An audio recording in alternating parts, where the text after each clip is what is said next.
El espíritu del río que susurra nombres antes de arrastrarte, un relato del Congo profundo. En el corazón del Congo, donde la selva no es solo un conjunto de árboles sino una muralla orgánica, viva y palpitante que se alza hasta el cielo, la luz del sol libra una batalla diaria que siempre pierde. Es una penumbra eterna, un reino de verdes profundos y sombras impenetrables donde la humedad se siente como una mano invisible apretando los pulmones y el aire huele, de forma simultánea, a vida naciendo en cada hoja nueva y a muerte pudriéndose en el suelo fangoso.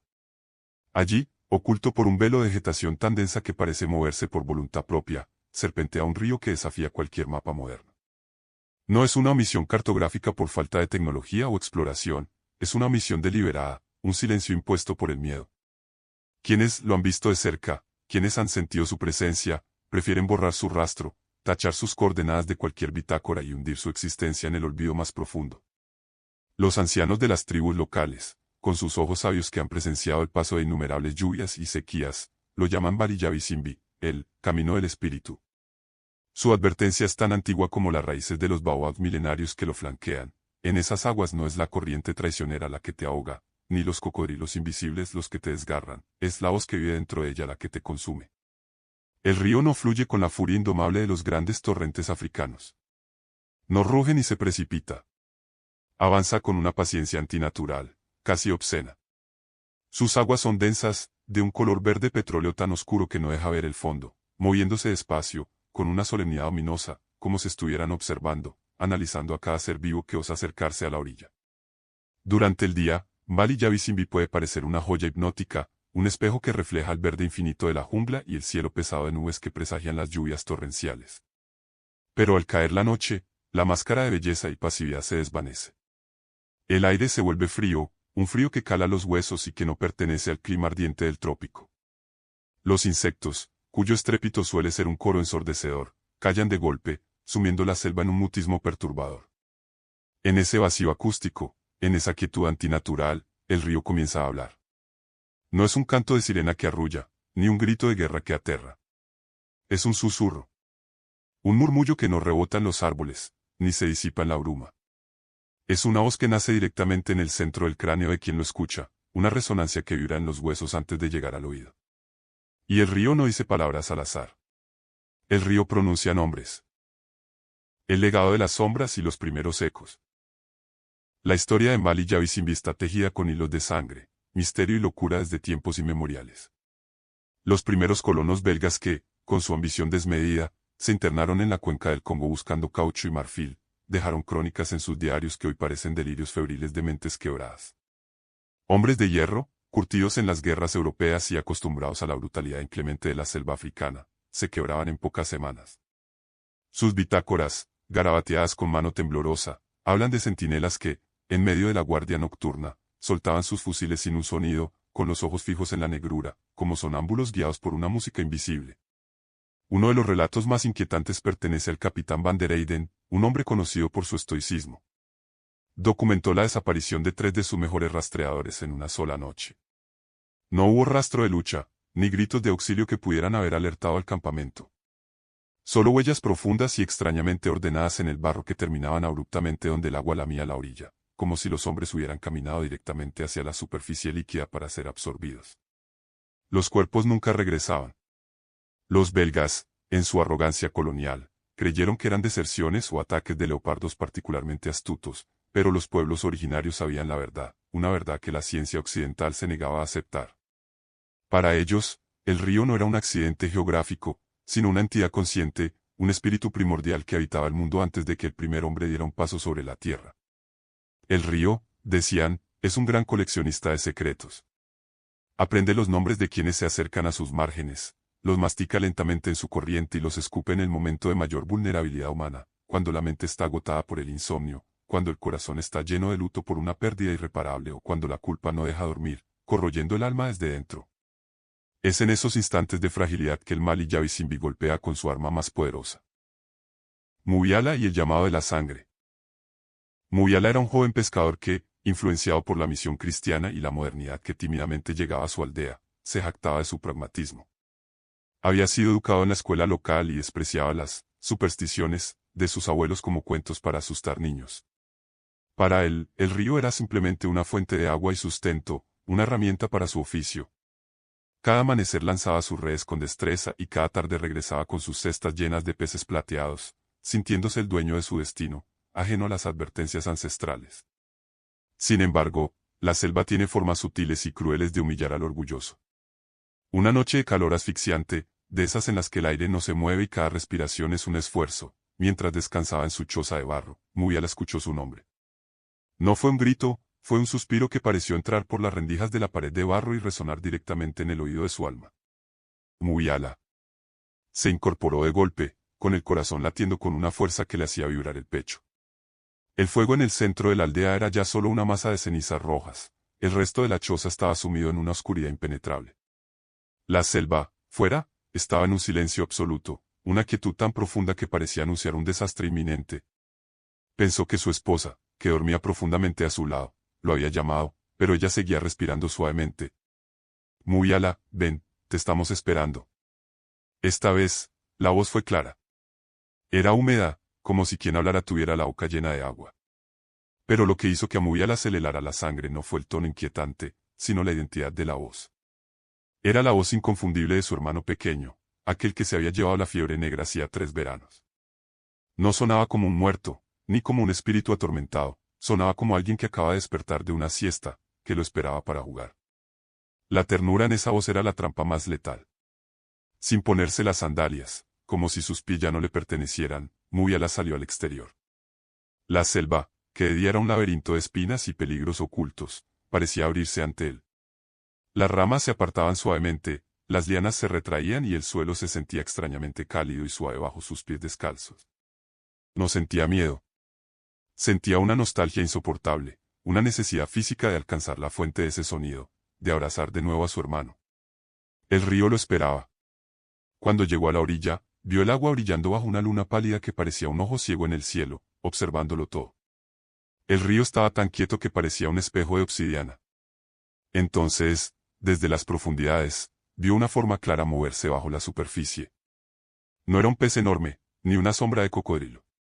Era un rostro joven y sonriente que se disolvía y volvía a formarse.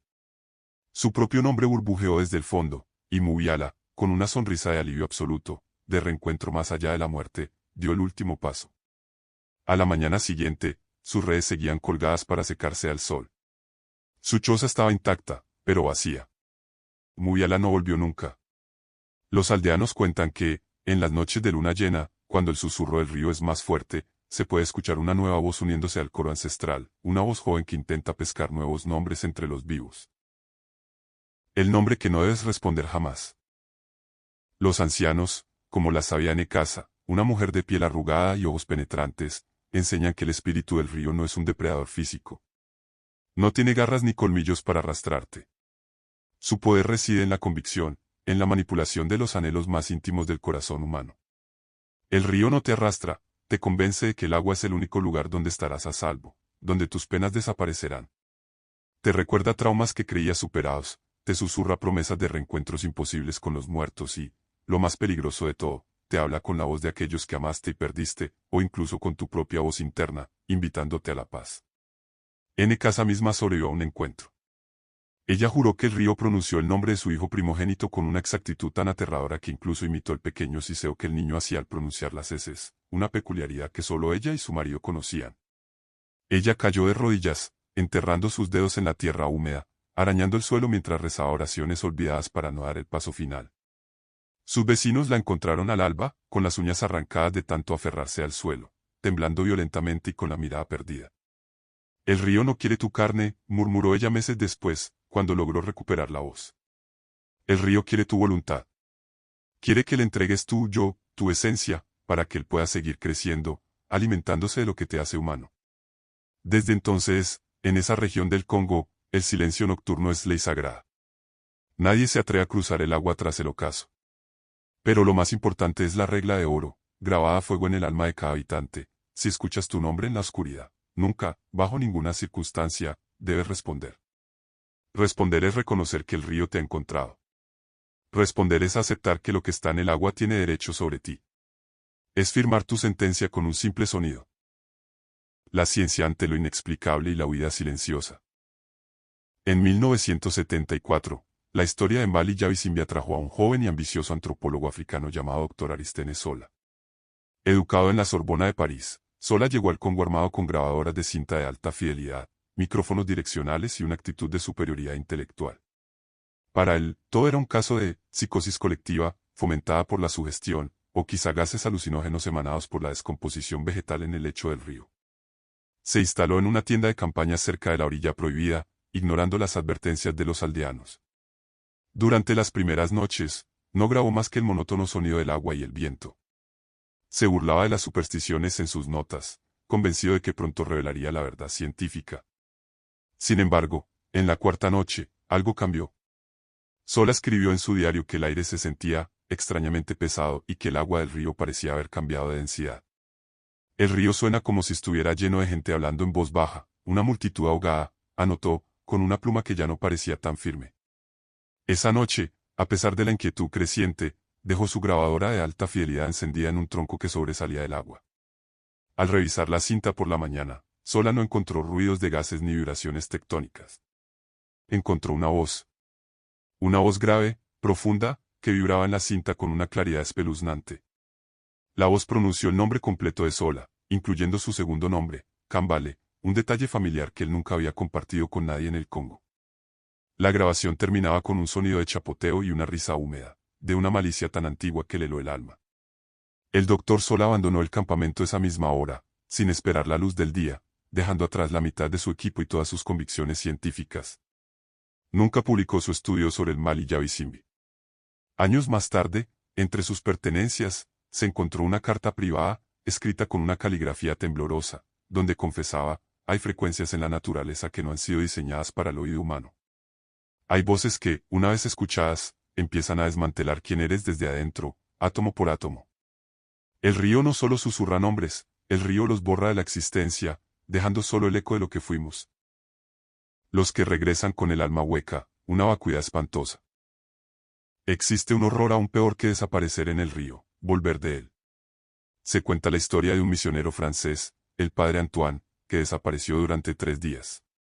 Fue encontrado caminando por la selva con la ropa impecablemente seca y una expresión de paz que resultaba más perturbadora que cualquier signo de terror. No recordaba nada del río, o al menos eso afirmaba, pero su comportamiento había cambiado drásticamente. Ya no rezaba. Se pasaba las horas sentado frente a cualquier charco de agua, murmurando nombres en dialectos olvidados que no pertenecían a nadie del pueblo, como si estuviera intentando recordar algo fundamental que se le escapaba. Sus ojos, antes llenos de fe, estaban vacíos, como espejos. Los ancianos, observándolo con tristeza, dijeron que el río lo había dejado ir porque ya no quedaba nada dentro del que valiera la pena retener. Era una cáscara, un cascarón vacío. El espíritu de Mali Yabisimbi se había llevado su voluntad, sus recuerdos, su propósito y su alma, dejando solo un cuerpo que caminaba y respiraba por inercia. Murió poco después, con los ojos abiertos y una sonrisa extraña, como si finalmente hubiera escuchado el susurro final que lo invitaba a volver a casa, a la única casa que ahora conocía. El río que aprende de ti y espera.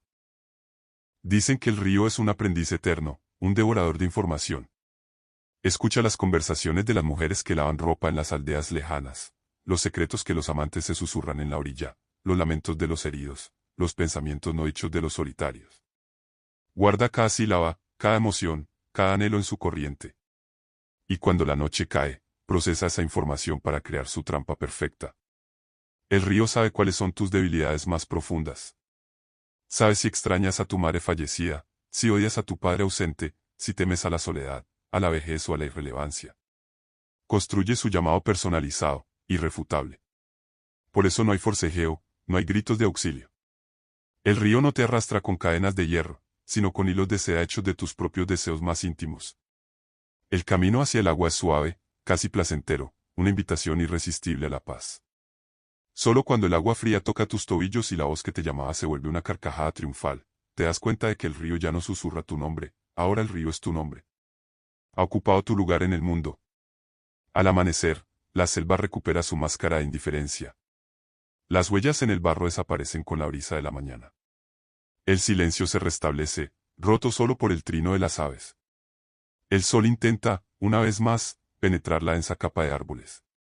Pero bajo la superficie verde y quieta, el espíritu sigue allí. El río sigue fluyendo, cargado con miles de nombres y miles de almas, esperando a que alguien más, en la soledad de la noche, cometa el error de escuchar con demasiada atención. Ahora dime tú, si escucharas tu nombre pronunciado en la oscuridad más absoluta de una noche cualquiera, con la voz exacta de alguien a quien amaste y perdiste hace mucho tiempo, una voz que sabes que no debería existir, ¿tendrías la fuerza mental y emocional para ignorar el llamado? ¿Crees que el verdadero peligro reside exclusivamente en las aguas profundas del mal y Yavi Simbi y su entidad sobrenatural, o que una parte de ese terror reside en aquello dentro de nosotros que se siente solo, culpable o añorante? Si supieras que una voz ancestral conoce tus secretos más profundos y oscuros, esos que nunca has dicho en voz alta ni a tu reflejo, huirías lo más lejos posible sin mirar atrás, o te sentirías inevitablemente atraído a la orilla, solo para escuchar qué más tiene que decir sobre ti. Si esta historia te ha helado la sangre o te ha hecho mirar 2 veces a las sombras, no la guardes para ti. Compártela con ese amigo o conocido que sabes que le encantan las historias raras, las leyendas de terror o los misterios sin explicación. Él o ella deben conocer esta historia. Y recuerda, el río no duerme. Y ahora que conoces su historia, es muy posible que él ya haya empezado a aprender tu nombre.